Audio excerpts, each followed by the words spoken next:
Hello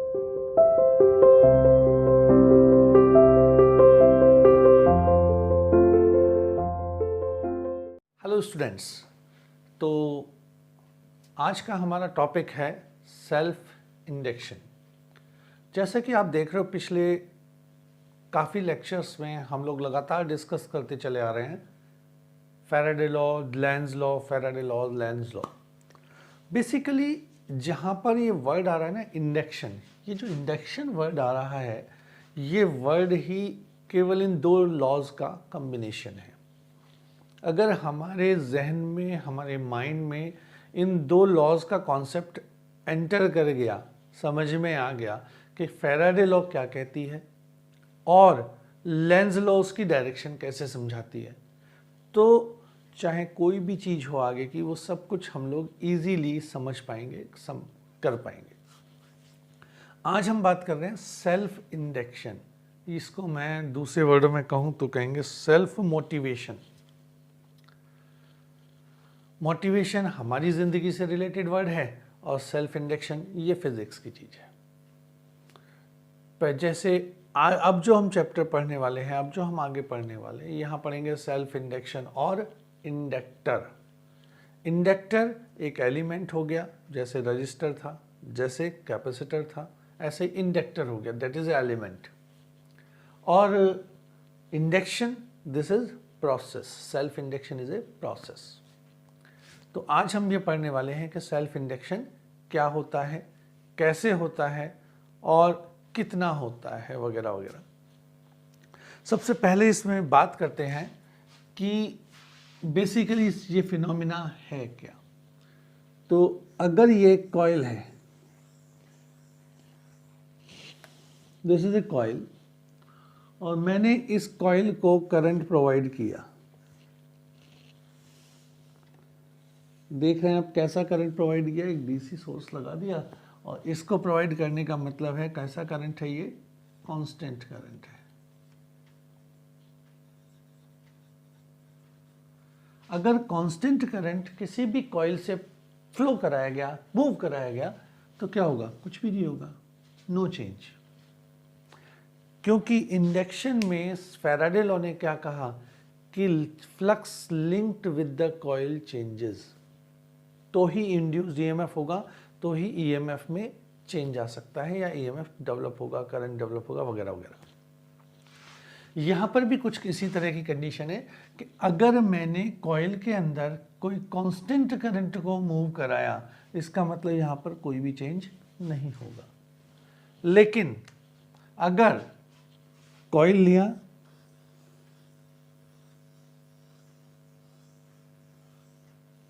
इसके अंदर जो करंट फ्लो कराई गई आई, ये करंट या तो इंक्रीजिंग है, कैसी है, इंक्रीजिंग। इंक्रीज मीन्स टाइम के साथ साथ इसकी वैल्यू बढ़ रही है, विद टाइम। दूसरा फिनोमिना क्या हो सकता है, ये डिक्रीजिंग भी हो सकती है। भाई ये तो या तो ये करंट बढ़ रही है लगातार, या फिर ये करंट घट रही है लगातार। दूसरा केस हो सकता है कि इसी में बात करता हूं मैं इस तरह से,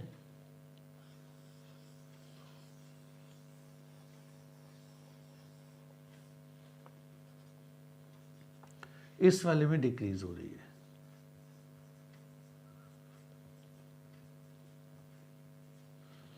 देखो मैंने क्या कहा कि कॉइल लिया, कॉइल में अगर कांस्टेंट करंट है तो कोई चेंज नहीं होगा। लेकिन अगर कॉइल में करंट या तो इंक्रीज कर रही है या डिक्रीज कर रही है, ये दोनों हो सकता है। जैसे अल्टरनेटिंग करंट होता है ना, इंक्रीज करा फिर डिक्रीज किया, फिर इंक्रीज किया, फिर डिक्रीज किया, फिर इंक्रीज किया, फिर डिक्रीज किया। तो चेंजिंग करंट अगर फ्लो कर रही है किससे, कॉइल से, तो क्या क्या होगा, थोड़ा उस पर सोचते हैं। वो चीज़ सोचेंगे तो अपने आप क्लियर हो जाएगा। देखिए क्या होगा, स्टेप बाय स्टेप बात करते हैं कि जब करंट फ्लो करी कॉइल के साथ, कॉइल में से यहाँ से करंट फ्लो कर रही है और ये करंट लगातार चेंज हो रही है, मान लीजिए करंट इंक्रीज कर रही है, क्या कर रही है, इंक्रीज। तो हमने पढ़ा है इसके अंदर से करंट के कारण मैग्नेटिक फील्ड लाइंस पास होंगी। हम पढ़ चुके हैं कि अगर किसी सोलेनॉइड के अंदर से या कॉइल के अंदर से करंट फ्लो करती है और वो करंट लगातार चेंज होती है या करंट के कारण एक फील्ड होता है, तो वो कितना होता है, म्यू नॉट एन आई। मैं यूनिफॉर्म ले रहा हूँ, मैं इसके एंड्स को कंसिडर नहीं कर रही, लॉन्ग है पूरा सॉलिडॉइड, हमने यूनिफॉर्म ले लिया, लगभग ये कंसिडर करके चल रहे हैं। तो क्या होगा, म्यू नॉट एन आई, ये किसके होगा, अंदर की तरफ मैग्नेटिक फील्ड होगा। अब हम कह रहे हैं ये करंट आई लगातार इंक्रीज कर रही है। अगर करंट लगातार इंक्रीज करेगी इट मींस मैग्नेटिक फील्ड भी इंक्रीज करेगा। फील्ड इंक्रीज करा, इसका मतलब क्या हुआ, इसकी जो फ्लक्स है, जो लाइंस हैं वो भी इंक्रीज करेंगी, और नंबर ऑफ लाइंस इंक्रीज करेंगी तो वो सेम एरिया में से ज़्यादा लाइन पास होंगी। क्या होगा, ये कॉइल मान लीजिए इसमें से अभी इतनी लाइन पास हो रही है, मैंने करंट इंक्रीज किया, अब इतनी होने लगी, और इंक्रीज किया और बढ़ गई, और इंक्रीज किया और बढ़ गई, और इंक्रीज किया, इस तरह से। तो जैसे जैसे करंट इंक्रीज किया इसकी फील्ड लाइंस बढ़ेंगी, फील्ड लाइंस बढ़ेंगी मींस फ्लक्स चेंज होगा या फ्लक्स इंक्रीज करेगा।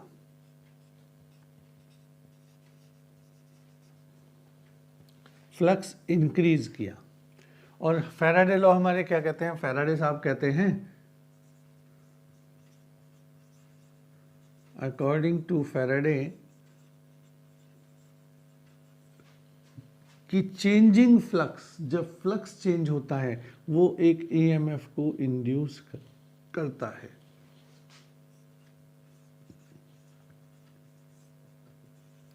Changing flux induces an EMF. तो कुछ यहां क्या हुआ वो ध्यान से देखने वाली बात है, बड़ा इंटरेस्टिंग सा फिनोमिना हुआ। क्या हुआ कि जब करंट चेंज हुआ, करंट चेंज होने के कारण फ्लक्स चेंज हुआ, फ्लक्स चेंज होने के कारण इसी कॉइल में अपने आप अंदर एक ईएमएफ इंड्यूस हुआ, यानी सेल्फ मोटिवेशन आया। कॉइल में करंट चेंज हुआ, करंट चेंज होने के कारण ईएमएफ इंड्यूस हुआ। ईएमएफ इंड्यूस हुआ कैसा, ये तो जहाँ तक तो फैराडे ने बताया कि इंड्यूस्ड ईएमएफ हुआ, सेल्फ मोटिवेशन हुआ, उसे हम कहते हैं सेल्फ इंडक्शन। लेकिन इस सेल्फ इंड्यूस्ड ईएमएफ की डायरेक्शन क्या होगी, करंट की डायरेक्शन क्या होगी। तो करंट की डायरेक्शन के लिए अगेन लेंज लॉ पे पहुंच जाओ। लेंज लॉ क्या कहती है, the direction of current is such that it oppose the change. जो चेंज हो रहा है उसको हमेशा अपोज करती है। जिस कारण से पैदा हो रहे हैं, जिस कारण से वो मोटिवेट हुआ, जिस प्रॉब्लम से वो मोटिवेट हुआ, उस प्रॉब्लम को हटा रहे हैं, चेंज को हटा दो। तो चेंज क्या था, करंट का इंक्रीज करना। तो करंट का इंक्रीज करना चेंज है, इसका मतलब इंड्यूस्ड करंट की डायरेक्शन अपोजिट होगी। पहले अब दोबारा एक बार बता दूं दोनों केस को। सबसे पहले मैंने क्या कहा, नोट कर लेना यहाँ तक का। सेल्फ इंडक्शन की बात कर रहे हैं हम कि कॉइल में करंट फ्लो किया, करंट चेंज हुआ, करंट चेंज के कारण क्या होता है, मैग्नेटिक फील्ड चेंज होता है। मैग्नेटिक फील्ड चेंज हुआ, इसका मतलब फ्लक्स चेंज हुआ, और फ्लक्स चेंज हुआ इसका मतलब इंड्यूस्ड ईएमएफ इंड्यूस्ड हुआ। और इंड्यूस्ड ईएमएफ क्या चीज जनरेट करता है, करंट जनरेट करता है। तो इंड्यूस्ड करंट आ गई। नेक्स्ट, अब इस करंट की डायरेक्शन की बात करें तो डायरेक्शन क्या होगी इस करंट की? डायरेक्शन होगी इस करंट की जो कि हमेशा अपने कॉज का अपोज करेगी। क्या कहूँगा? Direction of induced current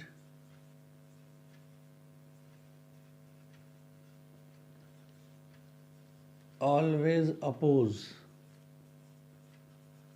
it's cause.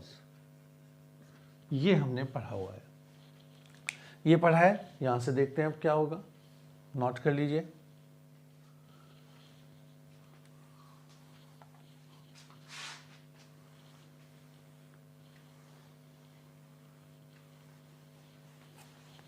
देखिए, देखो बेटा, अगर ये कॉइल है और इसके अंदर करंट फ्लो कर रही है, कौन सी? Increasing current. तो जो करंट, ये प्राइमरी करंट है जो हमने दी, प्राइमरी करंट।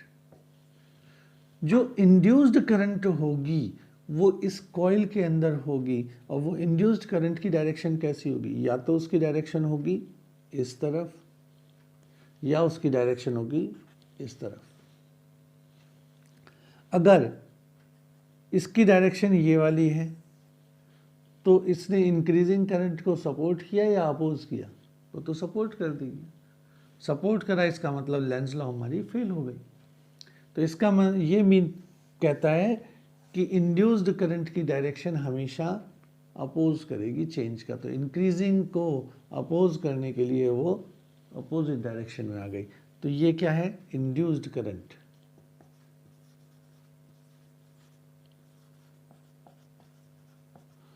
सिमिलर वे में अगर मैं कहता हूं कि ये कॉइल है, करंट डिक्रीज हो रही है, किस में? प्राइमरी में। तो इंड्यूस्ड करंट की डायरेक्शन ये होगी।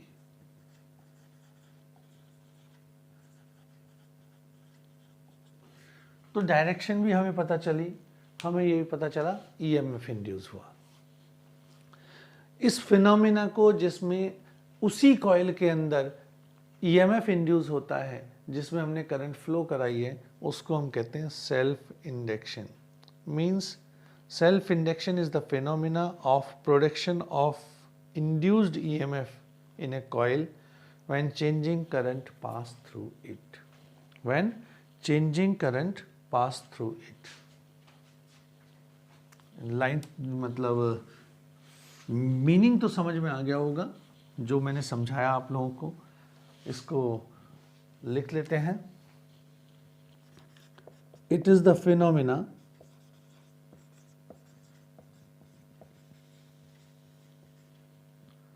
ऑफ, किस चीज का फिनोमिना है? It is the phenomena of development of induced EMF, production of induced EMF.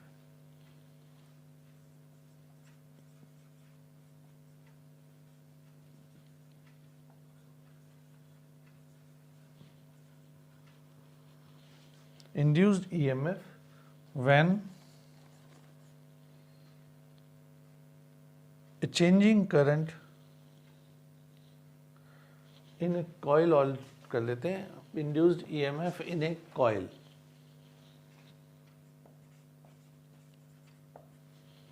when changing current pass through it. This is called phenomena of self induction. अब देखिए आगे चलते हैं कि किस किस चीज़ पे डिपेंड करता है, ये कैसे होता है। तो जैसा कि आप लोगों ने अभी तक पढ़ा कि हमने करंट चेंज किया, करंट चेंज करने से फ्लक्स जनरेट हुआ, और फ्लक्स जनरेट होने से चेंजिंग फ्लक्स से हमने इंड्यूस्ड ईएमएफ लिया। तो कुछ उसी पे ही बात करते हैं कि मान लीजिए ये एक कॉइल है, दिस इज अ सोलेनॉइड, और इसमें एक कॉइल ये है, ऐसे ये भी कॉइल होगा, ये भी कॉइल होगा। टोटल नंबर ऑफ कॉइल्स मैंने कहा n। कितने हैं total number of coils? n। तो जो फ्लक्स होता है, किसकी बात कर रहा हूं अभी मैं? प्राइमरी की बात कर रहा हूं। जो फ्लक्स होता है वो किसके डायरेक्टली प्रोपोर्शनल होता है? हमने पढ़ा है flux is equals to magnetic field, B is equals to mu not N I. अब जब B is equals to mu not N I है तो फ्लक्स कितना पढ़ा हुआ है? हमने पढ़ा हुआ है B इंटू एरिया। तो फ्लक्स भी हमारा किसके डायरेक्टली प्रोपोर्शनल होगा? करंट। करंट के डायरेक्टली प्रोपोर्शनल होगा फ्लक्स भी।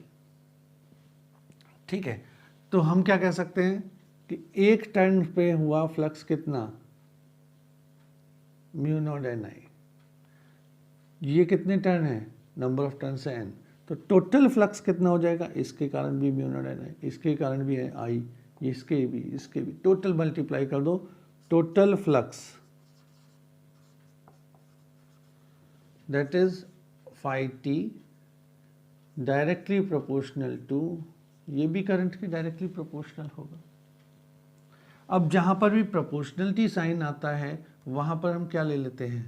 प्रोपोर्शनलिटी साइन को हटाने के लिए coefficient implies that phi t is equal to L into I, equation 1।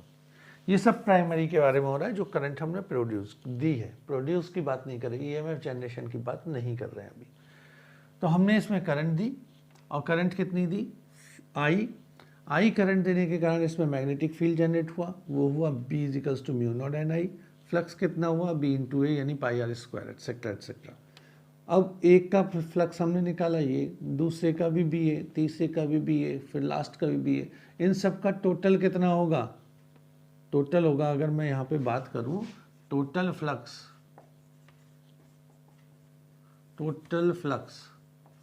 Phi T, तो ये हो जाएगा NBA, means number of turn से मल्टीप्लाई कर दिया हमने। तो NBA भी यहाँ पर, इसका मतलब टोटल फ्लक्स भी किसके डायरेक्टली प्रोपोर्शनल है? B के, और B किसके है? I के। तो total flux directly proportional to I and total flux is equals to LI, where this L is known as coefficient of self induction. Coefficient of self induction, और इसकी value क्या हो सकती है भाई? L is equals to phi T upon I. देखो यहां तक हम लोगों ने कहा ये कंडीशन है प्राइमरी से।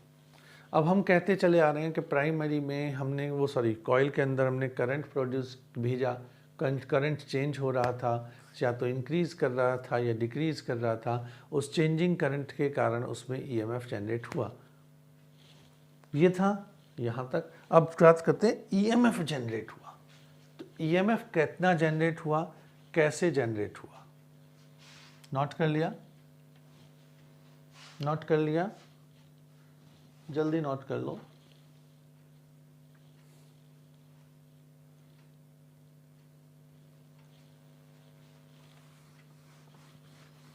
चलिए अब बात करते हैं जनरेटेड ईएमएफ की या इंड्यूस्ड ईएमएफ की। हम लोगों ने क्या पढ़ा? हमने पढ़ा हुआ अकॉर्डिंग टू फैराडे लॉ,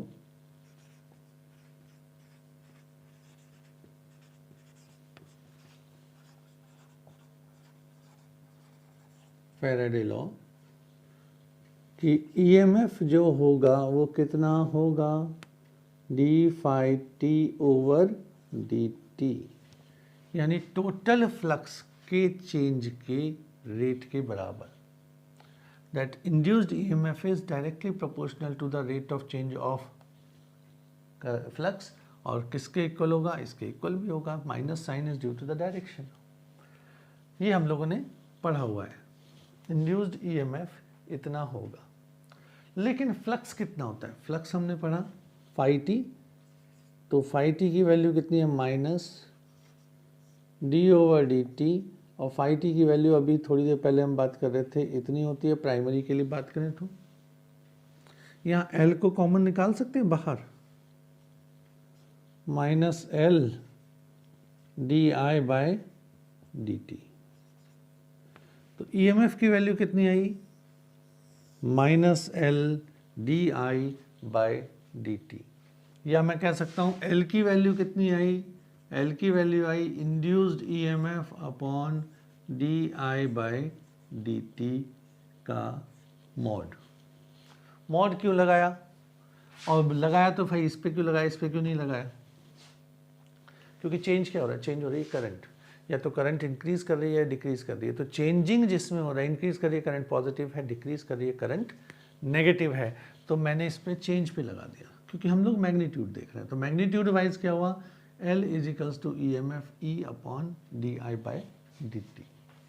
अब यहाँ से इसकी डेफिनेशन आती है L की, और मैंने L को क्या कहा था, कोफिशिएंट ऑफ सेल्फ इंडक्टेंस। तो अगर हम कहते हैं if D I by D T is equals to 1 का मतलब क्या हुआ, 1 ampere current per second. Change कितना होता है, 1 एम्पियर करंट में चेंज हो रहा है 1 सेकेंड के अंदर। If D I by D T is 1,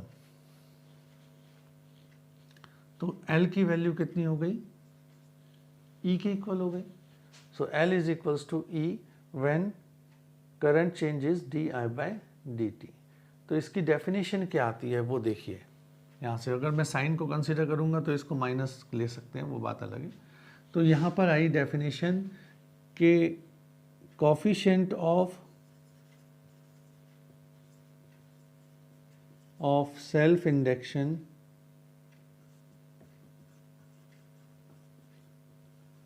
is equal to the induced EMF when change in current। कितना चेंज इन करंट है, चेंज इन करंट है यूनिट, यानी 1 ampere per second.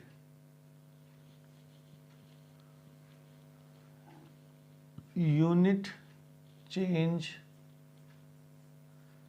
in current takes place with coil। इसका मतलब ये कितना है, 1 ampere per second. तो यहाँ से हम लोग इसकी इसकी डेफिनेशन निकाल सकते हैं। अब इसकी यूनिट क्या होगी, तो यूनिट होगी L की, थोड़ा इधर आ जाते हैं, यूनिट हो गई ईएमएफ की होती है volt, current rate of change of current की होगी एम्पियर पर सेकेंड, यानी वोल्ट सेकेंड पर एम्पियर। लेकिन इसको ऐसा यूनिट लिखते हैं इसकी, हेनरी।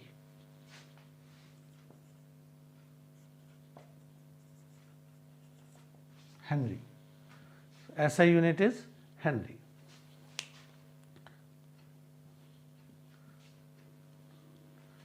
तो नेक्स्ट इसका थोड़ा सा पार्ट और डिस्कस करते हैं आज, डायमेंशन भी डिस्कस कर लेते हैं कि डायमेंशन इसके कितनी होगी।